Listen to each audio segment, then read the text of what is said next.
Bismillahirrahmanirrahim. Assalamualaikum warahmatullahi wabarakatuh.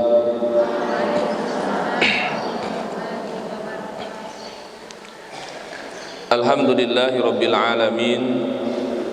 Nahmaduhu wa nasta'inuhu wa nastahdi wa natubu ilaih.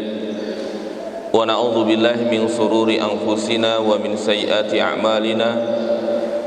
May yahdihillahu fala mudilla lahu wa may yudlilhu fala hadiya lahu.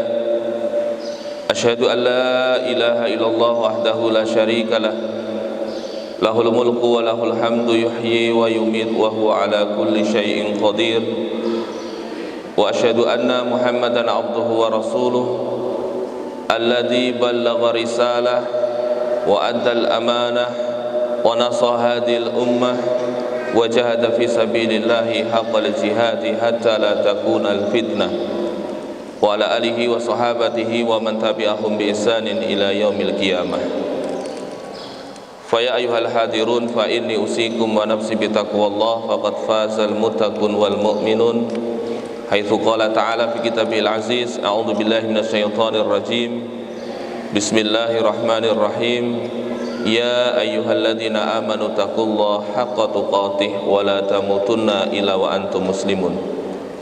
Qala Nabi sallallahu alaihi wasallam fi hadisihi khairukum man ta'allama al-Qur'an wa 'allamahu. Raditu billahi rabba wa bil islami dina wa bi Muhammadin nabiyya wa rasula. Rabbi zidni ilma warzuqni fahma. Allahumma inna nas'aluka ilman nafi'an wa rizqan thayyiban wa amalan mutaqabbalan. Rabbi shrah li sadri wa yassir li amri wahlul 'uqdatam min lisani yafqahu qawli. Amma ba'du. Yang kami muliakan, kami utamakan Ketua Yayasan Wakaf Amanatul Ummah yang mewakili, yang kami muliakan Ketua Bidang Pendidikan, Ketua Bidang Dakwah, dan tentu yang menemani saya Ustadz Hudzaifah, dan tidak lupa para lajnah panitia yang menyelenggarakan kegiatan ini, seluruh tamu undangan, para ibu, akhwat, dan semuanya yang hadir di tempat ini dan ikut serta dalam berkontribusi sehingga acara ini terselenggara dengan baik. Alhamdulillah, kita bersyukur kepada Allah. Tiada kata yang terindah yang terucap dari seorang hamba yang lemah setelah kita merasakan betapa banyak karunia yang Allah Ta'ala limpah ruahkan kepada kita sehingga sulit untuk kita hitung. Maka hendaknya dan seharusnya serta sepatutnya kita yakini di dalam hati kita dengan keyakinan yang sangat dalam dan kuat bahwa tidak ada satu tetes pun kenikmatan dan karunia melainkan ini adalah datangnya dari Allah. Tidak ada satupun kenikmatan yang hari ini kita nikmati melainkan ini adalah titipan Allah. Lalu kita jadikan lisan kita tidak henti-henti pula untuk mengucapkan puja dan puji, memuja dan memuji Allah Subhanahu wa taala, karena sesungguhnya yang layak dan patut untuk mendapatkan pujian hanyalah Allah, karena Allah lah yang memiliki segala sesuatu. Lalu yang ketiga, kita jadikan nikmat dan karunia yang hari ini Allah titipkan untuk kita jadikan sebagai kendaraan, sebagai sarana untuk semakin kita tunduk patuh kepada Allah Subhanahu wa taala. Maka apabila kesyukuran itu melalui hati, lisan dan anggota badan, insyaallah Allah akan memberikan jawaban dengan ayatnya la azidanakum. Aku akan tambah dengan nikmat yang lainnya. Maka pada kesempatan hari ini saya berwasiat dan memberikan nasihat wabil khusus kepada diri saya pribadi dan umumnya untuk para ummahat sekalian, para akhwat sekalian, para undangan sekalian. Mudah-mudahan kita bagian daripada umat Rasulullah, bagian daripada hamba Allah yang pandai bersyukur atas karunia yang telah diberikan oleh Allah Subhanahu wa taala untuk kita semuanya. Dari sekian nikmat yang hari ini Allah taala berikan kepada kita, maka ranking satu dari nikmat yang hari ini kita rasakan dan tidak akan mampu dan tidak akan bisa ditandingi oleh nikmat yang lainnya, masuk pada peringkat pertama adalah nikmat iman dan nikmat Islam. Kalau kita memiliki sebuah mizan, sebuah timbangan, lalu kemudian kita memiliki dua bejana, Yang satu kita letakkan dunia dan seisinya. Di situ ada gemerlapan dunia, ada mobil mewah, rumah indah, istana megah, ada kebun-kebun yang begitu enak nyaman dipandang. Di situ ada kepemimpinan, di situ ada harta benda, di situ ada popularitas, di situ ada berbagai macam kenikmatan dunia. Letakkan semuanya seluruhnya di satu bejana. Lalu kemudian letakkan satu bejana lagi yang di dalamnya hanya tertulis kalimat Al-Islam. Maka apabila kemudian bejana atau mizan ini diaktifkan, digunakan untuk menimbang, maka sesungguhnya dunia ini akan melayang, terbang, dan Islam itu akan berat timbangannya. Maka jamaah sekalian yang dimuliakan oleh Allah Subhanahu wa taala, hari ini Allah memberikan karunia kita iman. Jangan pernah kemudian mengatakan iman yang hari ini kita miliki akan tetap kita genggam dan kita miliki sampai kapanpun. Kalau ini menjadi satu kepastian, setiap orang yang diberikan Islam itu pasti dibawa sampai mati, maka Allah tidak mengeluarkan atau tidak mengucapkan sebuah kalimat wala tamutunna illa wa antum muslimun. Kalimat wala tamutunna illa wa antum muslimun maknanya adalah kita disuruh untuk waspada, untuk mawas diri, untuk hati-hati, untuk kemudian waspada jangan sampai setelah engkau wahai manusia diberikan Allah Subhanahu wa taala nikmatul iman wa nikmatul Islam, lalu engkau biarkan Islammu dan imanmu itu biasa-biasa saja. Salah satu cara kita untuk memupuk iman adalah mempelajari Al-Qur'an. Salah satu cara kita untuk menjaga iman adalah menjadikan Al-Quran sebagai teman hidup kita. Salah satu cara kita agar iman ini tetap bercokol di dalam hati adalah selalu hiasi lisan kita, pikiran kita, waktu kita, hidup kita untuk Al-Quran. Sebagaimana Imam Syafi'i rahimahullah menyebutkan, man arada dunya fa'alaihi bil Qur'an, wa man arada al-akhirata fa'alaihi bil Qur'an, wa man aradahuma fa'alaihima bil Qur'an. Barang siapa yang ingin mendapatkan kenikmatan dunia, maka hendaknya dia jadikan Al-Quran sebagai petunjuk hidupnya. Dan barang siapa ingin mendapatkan kecerahan akhirat, maka hendaknya Al-Quran pun dijadikan sebagai pedoman dalam menuju akhirat. Dan barang siapa yang ingin mendapatkan dunia dia mulia, isyqar iman, di akhirat pun dia mendapatkan mulia, mut syahidan, maka jadikan Al-Quran sebagai petunjuk.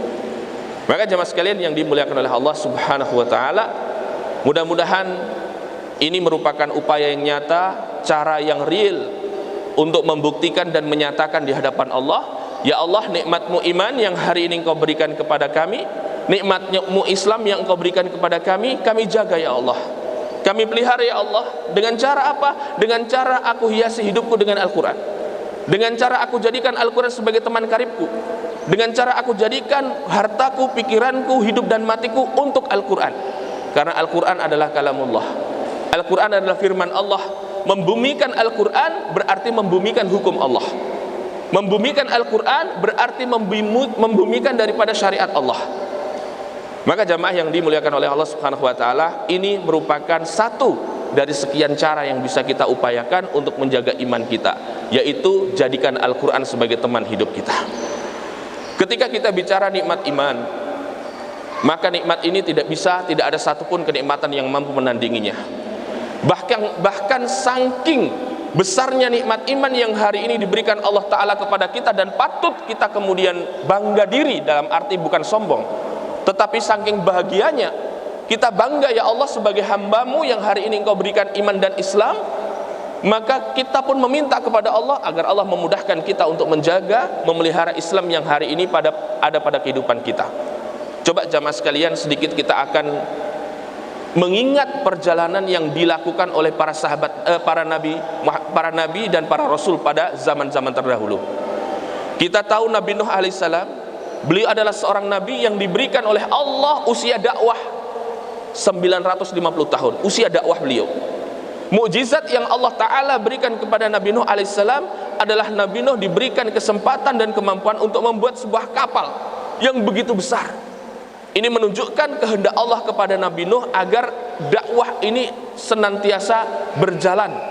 Karena pada saat itu upaya Nabi Nuh sebagai perpanjangan tangan pesan dari Allah Subhanahu wa taala untuk menegakkan tauhid di zamannya mendapatkan berbagai macam kendala.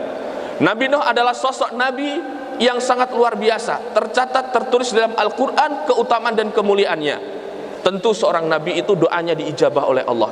Tapi ternyata dalam sekian doa yang dipanjatkan Nabi Nuh alaihissalam kepada Allah Subhanahu wa taala, ada satu doa yang belum diijabah oleh Allah dan tidak diijabah oleh Allah. Doa apa itu? Doa ketika Nabi Nuh alaihissalam meminta anak tercintanya itu mendapatkan hidayah Islam dan Allah tidak memberikan hidayah kepada anaknya. Begitu juga hal ini senada dialami oleh Nabiullah Ibrahim alaihissalam, seorang nabi yang disebut oleh Allah sebagai Khalilullah. Dalam Al-Quran disebutkan wattakhadha Ibrahim khalila, aku angkat Nabi Ibrahim ini sebagai kekasihku. Seorang manusia biasa diangkat sebagai rasul, tidak hanya sebagai rasul, sebagai kekasih Allah Subhanahu wa taala. Namun ada satu doa yang Nabiullah Ibrahim alaihissalam minta kepada Allah Subhanahu wa taala, dan atas keadilan Allah sebagai pelajaran untuk umatnya, maka doa itu tidak dijabai. Apa itu doanya? Doa ketika Nabiullah Ibrahim alaihissalam meminta bapaknya yang bernama Azar itu mendapatkan hidayah Islam. Allah tidak memberinya. Kemudian kita masuk ke dalam masa Nabiullah Muhammad sallallahu alaihi wasallam. Rasulullah Muhammad kita tahu, beliau adalah sosok nabi, imamul mursalin wal anbiya, imam daripada nabi, imam daripada rasul, memiliki berbagai macam keutamaan dan kemuliaan. Bahkan syafaat Rasulullah Muhammad SAW merupakan syafaat yang nanti setiap muslim yang ingin masuk surga merindukan dan mendambakan syafaat beliau. Namun ada satu doa yang tidak diijabah oleh Allah Subhanahu wa taala terkait dari kehidupan Rasulullah Muhammad SAW. Apa itu? Ketika Nabiullah Muhammad meminta pamannya yang bernama Abu Thalib itu untuk mendapatkan hidayah. Bahkan ketika sakratul maut datang Rasulullah Muhammad SAW mentalkin paman tercintanya bernama Abu Thalib, namun endingnya paman Rasulullah yang bernama Abu Thalib tidak mengucapkan kalimat tauhid la ilaha illallah saat ajal menjemputnya. Lalu apa kesimpulan dari kalimat ini? Kesimpulannya jamaah sekalian, kita harus bangga diri dalam arti tidak kemudian sombong. Kita harus kemudian bahagia. Kita Nabi bukan, istri Nabi juga bukan, keluarga Nabi juga bukan, anak Nabi tidak juga, paman Nabi juga tidak punya hubungan secara khusus dengan para Nabi dan para Rasul.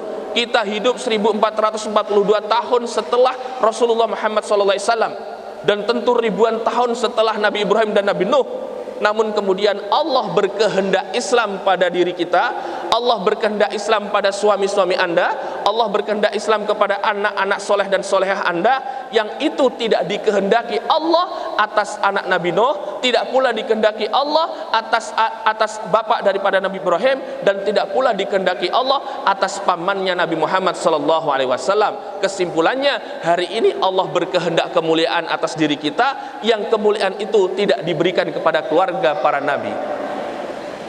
Lantas kalau kita sudah memiliki satu kesimpulan, nikmat Islam adalah nikmat yang begitu besar, yang begitu mulia, yang begitu luar biasa, lalu kita tidak punya upaya usaha untuk menjaga dan memeliharanya, jangan kemudian menyesal ketika Allah memberikan ujian, bertubi-tubi ujian, apalagi di zaman fitnah yang penuh dengan ujian, lalu kemudian menjadikan komitmen ini bergeser, menjadikan keimanan ini bergeser, menjadikan akidah ini bergeser. Kenapa? Karena Allah Subhanahu wa taala sudah tidak lagi berkehendak kebaikan atas orang yang Allah cabut nilai-nilai iman di dalam jiwa dan raganya. Maka konsep hidup itu jamaah sekalian sederhana kalau bagi saya.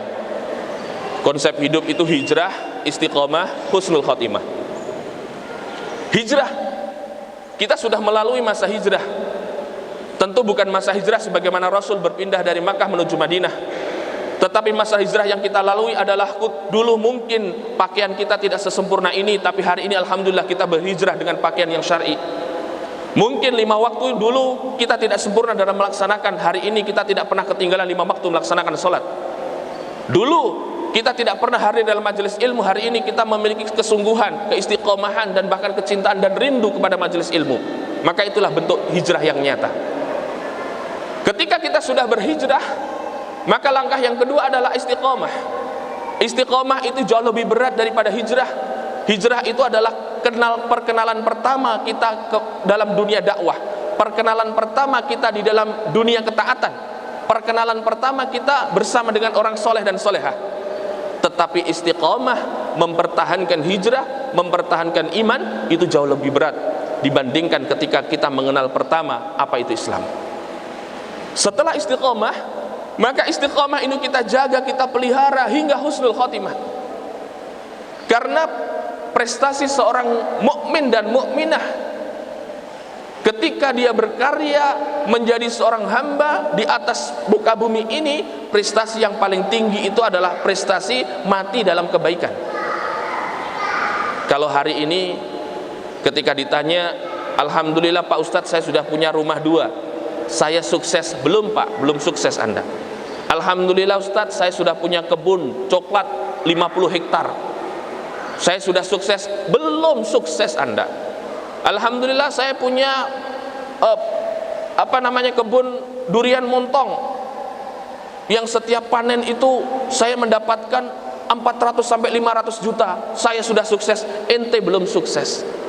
Kalau masih kemudian kita menyebut nilai-nilai dunia sebagai standar kesuksesan, maknanya kita masih dipengaruhi oleh faham kapitalis dan materialistis. Kalau masih kita menganggap kesuksesan itu adalah kesuksesan derajat tinggi, pangkat tinggi, kemudian rumah mewah, mobil bagus, atau memiliki berbagai macam properti yang ada di permukaan bumi ini, lalu kita mengatakan alhamdulillah saya sudah sukses, saya sudah bahagia, saya sudah senang, maka hari itu atau saat itu kita masih terpengaruh dengan faham kapitalis dan faham materialistis. Sementara yang harus kita fahami adalah faham Rabbaniyun, faham Quraniyun. Orang-orang yang memegang prinsip Allah, orang-orang yang memegang prinsip Al-Quran. Maka seorang mukmin yang faham tentang prinsip Allah dan prinsip Al-Quran, kesuksesan yang dia tuju, yang dia raih, yang dia target, yang dia inginkan adalah husnul khotimah. Kalau sudah husnul khotimah, sukses dia.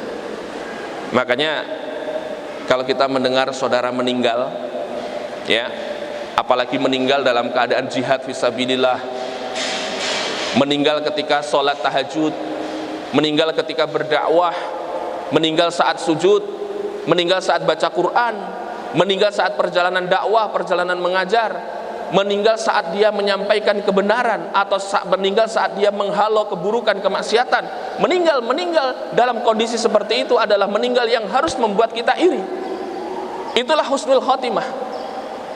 Dan husnul khotimah itu bukan meninggal dengan kemampuan, kehebatan, kepandaian, apalagi keuntungan. Husnul khotimah itu mati dalam keadaan direncanakan.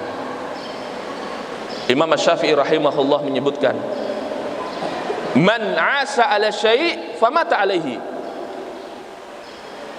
Man 'asha 'ala syai' famata 'alaihi. Barang siapa yang hidup membiasakan sesuatu, melakukan sesuatu, terbiasa mengerjakan sesuatu, maka dia akan mati dalam rangka untuk dia akan mati dalam melaksanakan hal yang biasa dia kerjakan. Jadi kalau kita sibuk Pak membaca Al-Quran, Bapak Ibu sekalian, kalau kita sibuk untuk mengajarkan Al-Quran, sibuk membuat program-program Quran, sibuk untuk mendidik anak di rumah agar fasih baca Al-Quran, sibuk untuk mengajak suami untuk ikut kegiatan tahsin, atau istri diantar suami melaksanakan kegiatan tahsinul Quran, maka kesibukan itulah yang disebut sebagai kebiasaan. Maka orang yang kebiasaannya adalah bersenang-senang dengan Al-Quran, berinteraksi dengan Al-Quran, famata alaihi, maka bisa disebut atau bisa diharapkan, dimungkinkan orang itu ketika meninggal dunia pun dalam keadaan dia terbiasa melaksanakan amal kesolehan, yaitu bersama dengan Al-Quran. Ini sebetulnya motivasi kita, utama kita. Olehnya, seiring dengan turunnya ayat di ayat surah Al-Maidah ayat yang ketiga, Allah Ta'ala berfirman, al-yawma akmaltu lakum dinakum wa atmamtu alaikum ni'mati wa raditu lakumul islam madinah. Ayat ini jamaah sekalian menunjukkan bahwa agama kita telah sempurna dan paripurna. Islam ini sempurna dan paripurna. Sempurna berarti sudah tidak perlu ditambah lagi, paripurna la dina ba'dal Islam. Tidak ada dan tidak boleh ada yang mengakui ada agama setelah Islam, karena Rasul Muhammad SAW sebagai khatimul anbiya, sebagai nabi yang terakhir. Dari ayat ini ternyata ada nikmat yang Allah Ta'ala berikan kepada kita umat Islam. Dari sekian nikmat itu yang paling unggul, yang paling utama itu 3. Yang pertama, Allah jadikan Islam sebagai din kita, sebagai agama kita. Dan kita perlu tahu jamaah sekalian, din itu artinya sesungguhnya bukan hanya sekedar agama, tapi din itu artinya adalah nizamul hayah haqqan kana au batilan kana. Yang namanya din itu adalah aturan hidup. Din itu bisa aturan hidup yang baik, bisa juga aturan hidup yang buruk. Kalau kita disebut sebagai dinul Islam, apa agamamu? Dini Islam, agamaku Islam. Maka maknanya adalah aturan hidup yang kita jalani dalam kehidupan kita berdasarkan dengan Islam. Ada orang yang KTP-nya Islam, tapi sejak dia bangun tidur hingga tidur kembali tidak ada nilai-nilai Islam yang ada pada kehidupannya. Bahkan dia cenderung membuat nilai-nilai tersendiri agar kehidupannya itu bisa bernilai menurut pandangan dia. Maka ketika kita melihat KTP-nya Islam, belum tentu dia memiliki dinul Islam. Bisa jadi din yang dia miliki, aturan hidup yang dia jalani tidak berdasarkan Islam, tetapi berdasarkan oleh hawa nafsu dan keinginannya. 3 poin penting kenikmatan yang Allah karuniakan kepada kita. Yang pertama, Allah jadikan Islam sebagai agama yang sempurna dan paripurna. Dan hari ini kita dengan ridho, dengan ikhlas memeluk agama itu.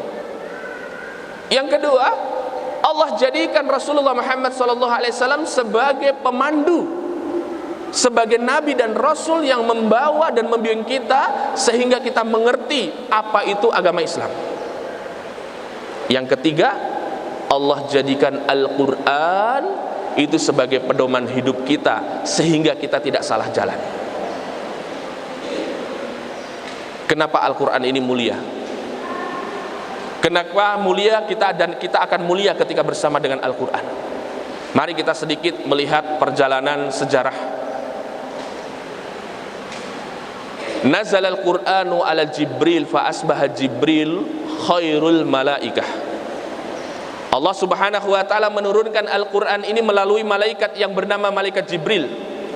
Maka dengan turunnya Al-Qur'an kepada malaikat Jibril, fa asbahal Jibril khairul malaikah. Dengan turunnya Al-Qur'an melalui malaikat Jibril, maka saat itu pula malaikat Jibril didaulat, diangkat, diwisuda menjadi sebaik-baik para malaikat.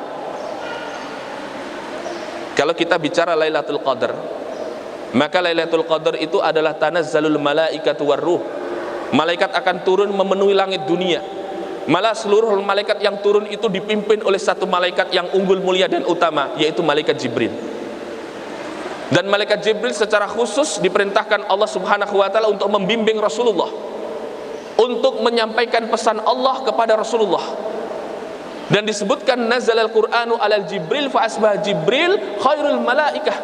Turunnya Al-Quran kepada malaikat Jibril, wahyu Allah diturunkan melalui malaikat Jibril, maka Jibril saat itu langsung didaulat menjadi malaikat yang paling utama, malaikat yang paling hebat, malaikat yang paling tinggi makom dan derajatnya. Yang kedua, wa nazzala al-Qur'anu ala nabiyyina Muhammadin sallallahu alaihi wasallam fa asbaha nabiyyuna Muhammadin khairun wal imamun al-anbiya wal mursalin.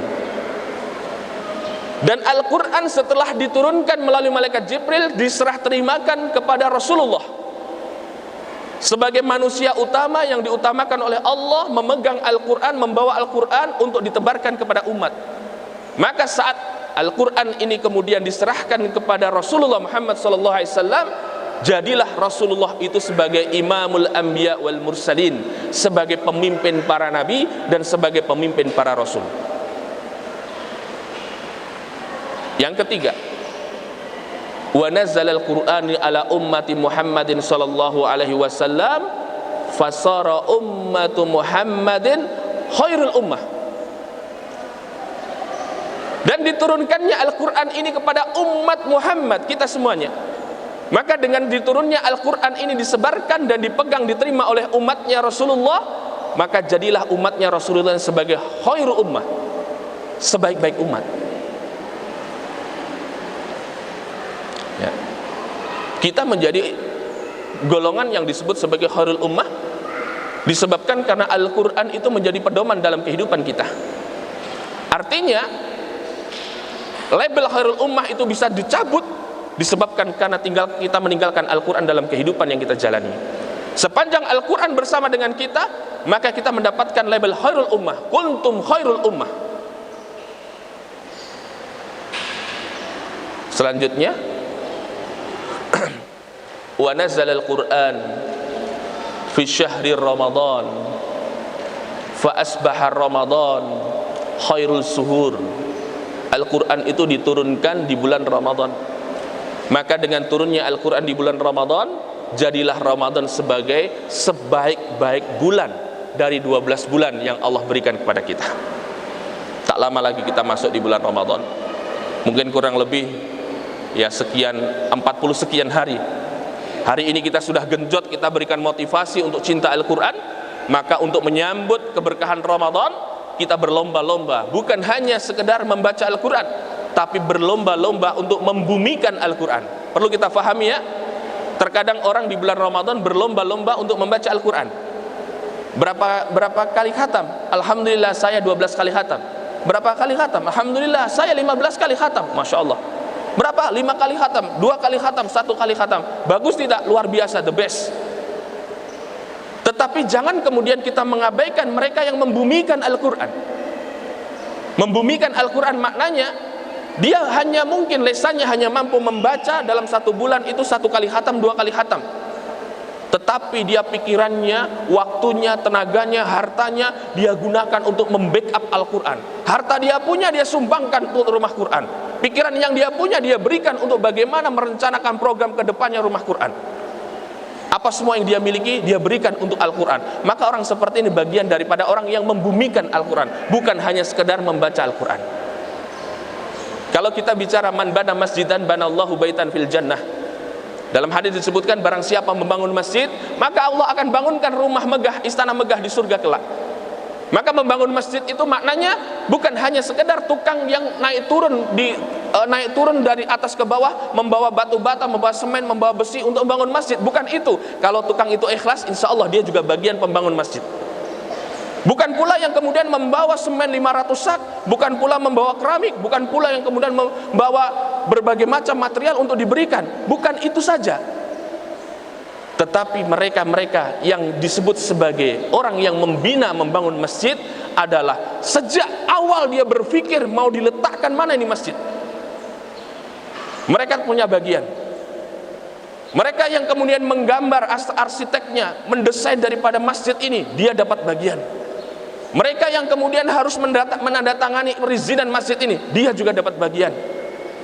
Sampai pada tingkatan apa? Masjid sudah terbangun megah, lalu kemudian kita ramaikan masjid ini dengan orang yang sujud di dalamnya, orang yang melaksanakan ketaatan di dalamnya, orang yang kajian di dalamnya, musafir-musafir yang datang kemudian kita perlakukan sebaik mungkin. Maka semua itu bagian daripada para pemakmur masjid, dan mereka itu mendapat bagian saham istana megah kelak di surga. Maka jamaah sekalian, orang yang bersama Al-Quran pasti mendapatkan kemuliaan. Kita tadi sebutkan wa nazzala al-Qur'anu fi syahri Ramadan fasara Ramadanu khairu suhur. Al-Quran diturunkan di bulan Ramadan, maka dengan turunnya Al-Quran di bulan Ramadan, Allah jadikan bulan Ramadan ini sebagai sebaik-baik bulan dari 12 bulan. Wa nazzala al-Qur'anu fi lailatul qadr fasara lailatul qadr khairul layal. Allah Subhanahu wa taala turunkan Ramadan ini, Allah turunkan Al-Qur'an ini di malam Lailatul Qadar. Maka malam Lailatul Qadar yang sifatnya yang hanya 1 malam disebut sebagai malam yang lebih mulia daripada 1000 bulan. Pertanyaan yang paling terakhir dari ungkapan ini, dari ibarah ini adalah, lalu bagaimana jika Al-Quran itu Allah turunkan di dalam hati-hati kalian? Lalu bagaimana kalau Al-Quran ini diturunkan Allah di dalam hati kita, lalu kemudian hati kita cinta, bangga, bahagia, senang dengan Al-Quran, lalu kemudian kita hiasi rumah tangga kita dengan Al-Quran, kita jadikan interaksi antara suami dengan istri berdasarkan Al-Quran, kita didik anak-anak kita menjadi anak soleh dan solehah berdasarkan Al-Quran, saat kita berinteraksi dengan kawan dan teman kita berdasarkan nilai-nilai Al-Quran, lalu kita buat rumah Quran, kita buat rumah tahfidz, kita buat pesantren dalam rangka untuk membumikan Al-Quran, maka orang seperti ini tentu bagian daripada orang yang mendapatkan kemuliaan Al-Quran. Artinya kalau kita menjelaskan kalimat ini jamaah sekalian, jalan ini bukan jalan yang harus disesali dan tidak boleh kita sesali. Boleh kita sesal, aduh Ustadz menyesal saya. Loh kenapa menyesal berada di dalam dunia Al-Quran? Menyesal kok nggak sejak kecil saya mencintai Al-Quran? Itu boleh. Ustadz menyesal saya baru umur 40 tahun saya belajar tahsin, kok enggak dulu ya ketika saya mungkin akhir balik itu belajar tahsin? Boleh menyesal seperti itu. Tapi kalau kemudian penyesalan-penyesalan yang sifatnya adalah menyesali kebersamaan Anda dengan Al-Quran, maka perlu kemudian di-upgrade lagi imannya. Jangan-jangan di dalam imannya itu sudah terkontaminasi dengan dunia dan dengan hawa nafsu yang begitu mengkristal, sehingga Al-Quran saja sulit untuk dicintai. Bagaimana untuk kemudian diamalkan, bagaimana untuk didakwahkan, bagaimana lagi sampai pada tingkatan untuk dikampanyekan. Cinta saja tidak ada. Oleh karena itu jamaah yang dimuliakan Allah Subhanahu wa taala, jangan pernah kita melupakan doa ini standar ya bagi orang yang ingin bersama dengan Al-Quran, itu minimal doa ini dihafalkan. Allahumma ja'al Quran rabi'an qulubina wa nuran sudurina wa jala'an ahzanina wa dhahaban ghumumina.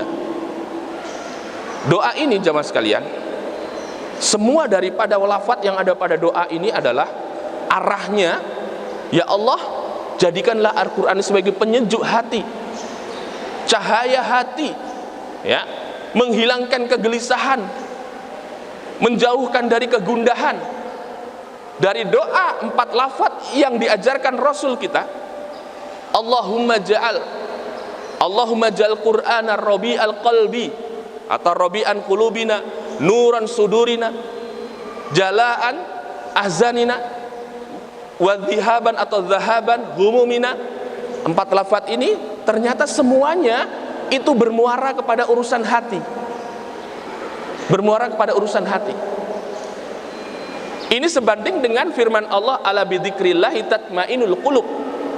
Ala bidzikrillah tatmainul qulub. Ketahuilah dengan berzikir kepada Allah menjadikan hati Anda akan menjadi tentram, senang dan bahagia.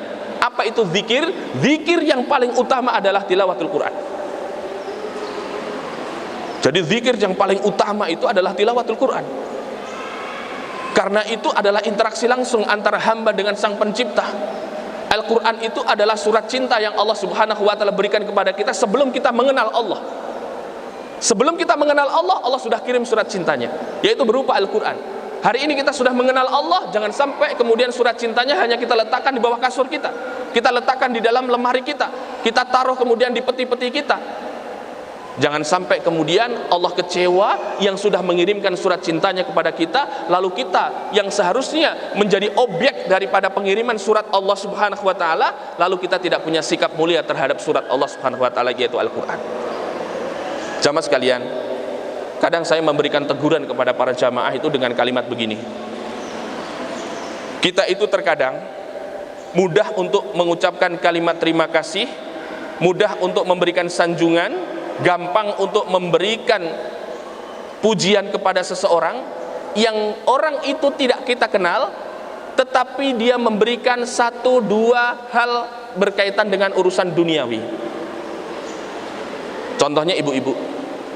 Contohkan begini ibu ya, di kota Palu beberapa hari yang lalu itu minyak goreng harga 14.000. Di sini ya? Di sini iya juga? Enggak juga? Iya betul, sama berarti. Semua ibu-ibu ribut untuk mencari tahu Di mana minimarket, swalayan atau pasar atau toko yang saat itu masih menyediakan minyak goreng harga 14.000. Di media sosial saling japri, kemudian di grup-grup WA, ya, kemudian inbox atau mungkin di status-status, pokoknya ribut, 14.000 ribut pokoknya. Maka ketika terjadi keributan seperti itu, ada yang kemudian mengatakan, memberikan informasi dalam komentar, di swalayan sana, swalayan titik-titik sana masih menyediakan stoknya ada 80 kardus. Tanpa babi bubibo langsung tancap gas, sampai ke sana. Diliran sampai ke sana sudah ditulis di apa? Anda belum beruntung, minyak goreng habis.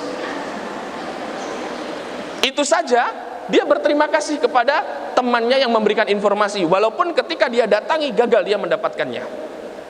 Mudahnya hati kita berterima kasih kepada orang memberikan petunjuk. Tapi kenapa kita tidak pernah kemudian berterima kasih kepada Rasul yang memberikan petunjuk arah surga kita? Kita terkadang jamaah sekalian, tanpa kita tahu ada seseorang yang datang di majelis kita, katakanlah tiba-tiba datang orang yang tidak pernah mengenalkan dirinya, kita tidak tahu dia dari mana, dia itu siapa, tapi ketika datang dia bawa mobil box, di dalamnya berisi sembako dalam jumlah seluruh jamaah yang hadir. Semua dikasih pembagian sembako satu-satu, semuanya tidak kecuali, mau yang sudah nikah, yang mau belum nikah, mau yang apa, semuanya dikasih, mau yang gadis, mau yang tua, semuanya dikasih. Bukan cuman sampai di situ. Maka kemudian si orang yang datang dengan mobil boxnya itu mengatakan, yang punya nomor rekening cepat masukkan, kirimkan ke nomornya panitia. Nanti setiap Anda yang punya rekening atau punya rekening orang lain, nanti Anda yang hadir di tempat ini semuanya akan mendapatkan transferan satu orang 5 juta rupiah. Pasti mengatakan, "Mama, ini orang ini baik sekali, siapa dia ini, siapa dia?" Begitu kan? Maka pasti kita langsung menaruh simpati kepada dia. Luar biasa dia ini, baik sekali dia ini. Pokoknya dia ini orang, the best sekali. Lalu kemudian orang itu mengatakan, nanti kalau bapak ibu semuanya masih mengadakan acara seperti ini, calling saya akan datang. Maka di bulan berikutnya atau di pekan berikutnya saat kita mengadakan acara seperti ini, kita sudah siapkan karpet merah, kita sudah siapkan makanan yang paling lezat, kita sudah siapkan sambutan yang paling istimewa untuk menunggu sosok misterius yang bulan kemarin memberikan surprise untuk kita. Bahkan kita ingin tahu, kita ingin selfie dengannya, kita ingin tahu dia ini dari mana, siapa. Kalau dia ini seorang bujang, mudah-mudahan mungkin kita bisa jadi pasangannya. Kalau dia ini seorang tua punya anak, mudah-mudahan kita bisa besanan dengan dia, dan lain sebagainya, harapan-harapan kebaikan. Padahal kita tidak tahu siapa dia. Dia adalah tokoh misterius yang datang dengan tiba-tiba tanpa mengenalkan diri, tetapi memberikan kebaikan kepada kita. Itu saja dalam waktu 1 pekan, durasi saat kita menerima dengan durasi saat kita menunggu kedatangan dia, itu sudah menjadi topik trending pembicaraan, bukan hanya di Poso, bahkan ke dunia, sampai dunia internasional. Wah, saya nggak tahu, setahu saya dia ini gini, mungkin dia dari arah sana, dari logatnya dia itu orang ini, wah mungkin dia ini direktur perusahaan ini. Semua beralibi, melakukan spekulasi, ini jawaban, mungkin ini, mungkin ini, mungkin ini, mungkin ini. Kesimpulannya, dengan pemberian yang diberikan oleh sosok misterius ini yang kita belum kenal dan dia pun belum mengenal kita, tapi cukup membuat kita tersayat hati kita, dalam arti membuat kita simpati dengan dia karena dia memberikan sesuatu kepada kita. Yang menjadi pertanyaan, kalau dengan orang yang belum kita kenal, kalau dengan sosok misterius yang baru kita tahu bahwa dia membawa kebaikan, kita mampu untuk memberikan pujian, sanjungan dengan sanjungan yang begitu besar, lantas kenapa kita tidak bisa memberikan pujian dan sanjungan kepada Allah yang sejak kita belum minta Allah sudah beri, saat kita minta Allah kabulkan, dan saat kemudian hari ini kita butuh, kita nggak minta, Allah berikan seluruh anugerahnya kepada kita. Bukan hanya sembako, bahkan toko sembako Allah kasih. Bukan hanya 5 juta, bahkan 5 miliar Allah berikan. Dulu ketika kita sendiri tidak punya pasangan, kita minta kepada Allah, ya Allah berikan aku pasangan, Allah berikan pasangan, seolah-olah kita lupa bahwa yang berjasa memberikan pasangan dalam hidup kita adalah Allah, bukan kepandaian murabi kita untuk mencarikan jodoh. Saat dulu kita belum punya anak, kita minta kepada Allah, Allah ya Allah berikan anak kepadaku. Ketika hari ini Allah berikan anak, bahkan jumlahnya bukan cuma 1, 2, sampai 10 anak, lalu kemudian kita seolah-olah lupa bahwa sesungguhnya sesungguhnya yang memberikan anak itu adalah Allah, amanah dari Allah. Bahkan kita berpikir ini kalau bukan karena terapi yang dilakukan oleh tabib fulan, mungkin sampai hari ini saya belum memiliki anak. Dia lupa bahwa itu sentralnya dari Allah. Ini yang membuat orang kemudian lupa daratan. Ini yang membuat kemudian orang lupa bersyukur. Ini yang membuat orang kemudian lupa jati dirinya. Betapa besar karunia Allah berikan kepada kita dengan adanya Islam yang hari ini diberikan kepada kita sebagai agama yang kita cintai. Maka jangan lupa ketika hari ini kita senang, harusnya kesenangan itu kita kembalikan, ya Allah aku bersyukur kepadamu atas nikmat yang Kau berikan. Begitu juga saat kita mendapatkan ujian. Jangan ketika kita mendapatkan ujian, musibah, lalu kemudian bergumam kita di dalam hati, Allah kok tidak adil sih? Allah kok memberikan ujian kepadaku? Satu masalah belum selesai kok masih Allah berikan kepadaku ini dan itu? Apa mungkin Allah sudah tidak cinta kepadaku ya?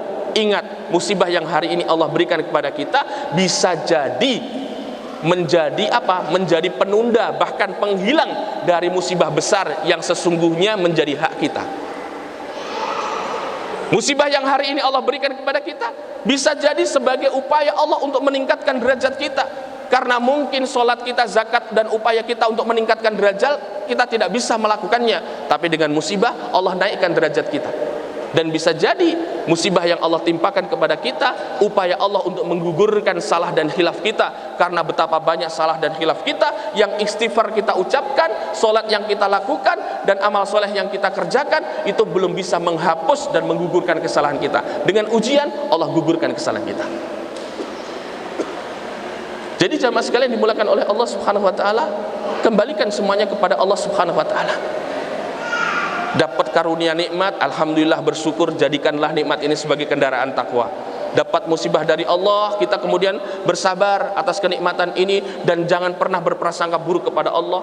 Jangan pernah berprasangka buruk kepada Allah, tetap berprasangka baik kepada Allah atas ujian yang ditimpakan Allah kepada kita. Maka dengan perasaan itu atau dengan sikap dan sifat itu menjadikan Allah ridho kepada hambanya.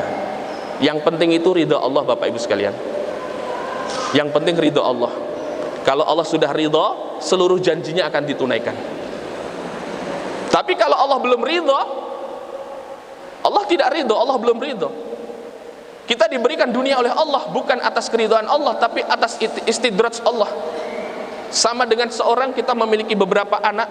Namanya manusia punya anak, ada yang baik, ada yang mungkin kurang baik, ada yang buruk, ada yang nakal. Dari sekian anak ini tentu ada yang kita cintai seutuh hati kita karena memiliki berbagai macam kelebihan. Ada pula yang kemudian membuat hati kita selalu tersayat, membuat hati kita selalu sakit, membuat air mata kita selalu menetes. Itulah ujian dari Allah. Maka secara manusiawi, ketika kita memiliki sesuatu yang kemudian kita utamakan siapa? Kita beri rata, katakanlah, kita berikan rata kepada anak kita. Tetapi saat kita memberikan kepada anak kita yang soleh, kita punya harapan, nak, mudah-mudahan harta yang aku berikan kepadamu ini sebagai sarana kamu untuk taat kepada Allah, dan mudah-mudahan ini menjadi amal jariah umi atau abi kepadamu. Ketika kita berikan kepada anak kita yang kurang bisa memperhatikan amanah, pasti kita akan mengucapkan, nak, ini aku berikan kepadamu, tolong ya, dengan uang ini kamu yuk sholat, kamu ikut kajian, kamu jauhkan diri kamu dari perbuatan ini dan itu. Ada pesan-pesan seperti itu. Dan ketika uang ini kita berikan kepada anak kita yang betul-betul badung, ada kalanya tidak terucap kalimat. Dia mengatakan, dah, ini milikmu, ini hakmu. Begitu pula cara Allah kemudian membagi daripada kenikmatannya. Adakala kenikmatan yang diberikan Allah kepada manusia ini itu berdasarkan istidraj Allah. Manusia diberi bukan karena Allah ridha, tapi manusia diberi karena dia sibuk mencari, dan secara hukum kausalitas sebab akibat dia berhak untuk mendapatkannya. Namun kita orang yang beriman, kita berharap, kita meminta pemberian yang Allah Subhanahu wa taala berikan kepada kita berdasarkan ridha Allah Subhanahu wa taala.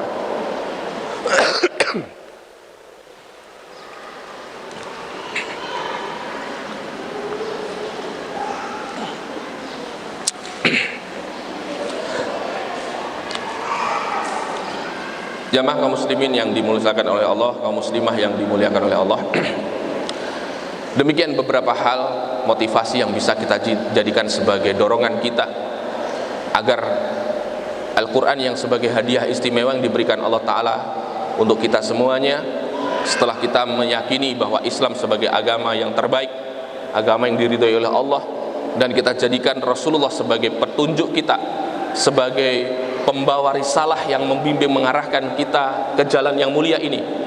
Dan yang ketiga, Al-Quran ini sebagai hadiah termewah, hadiah teristimewa yang Allah Subhanahu wa Ta'ala berikan untuk kita.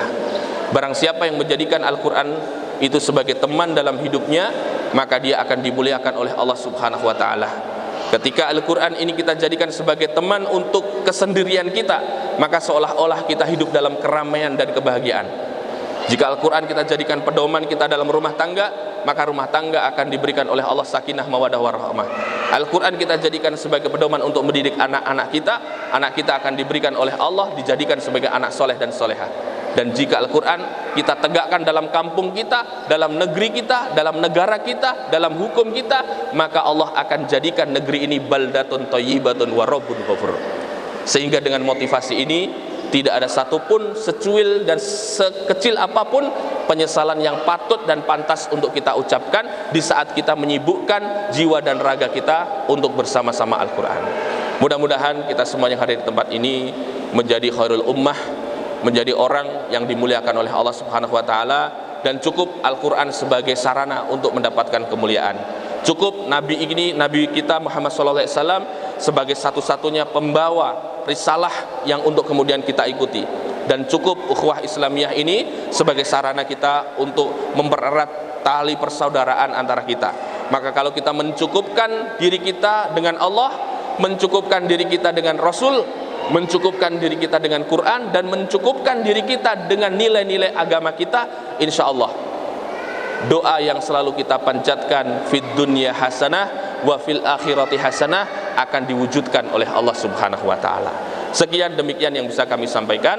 Mudah-mudahan Allah Subhanahu wa Ta'ala catat perkumpulan ini sebagai perkumpulan yang diberkahi oleh Allah. Allah muliakan kita semuanya dengan Al-Quran.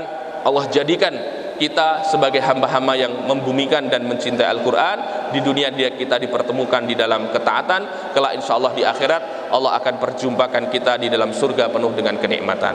Sekian demikian yang bisa kami sampaikan. Kami kembalikan kepada pemandu acara. Aqulu qouli hadza astaghfirullah li wa lakum. Assalamualaikum warahmatullahi wabarakatuh.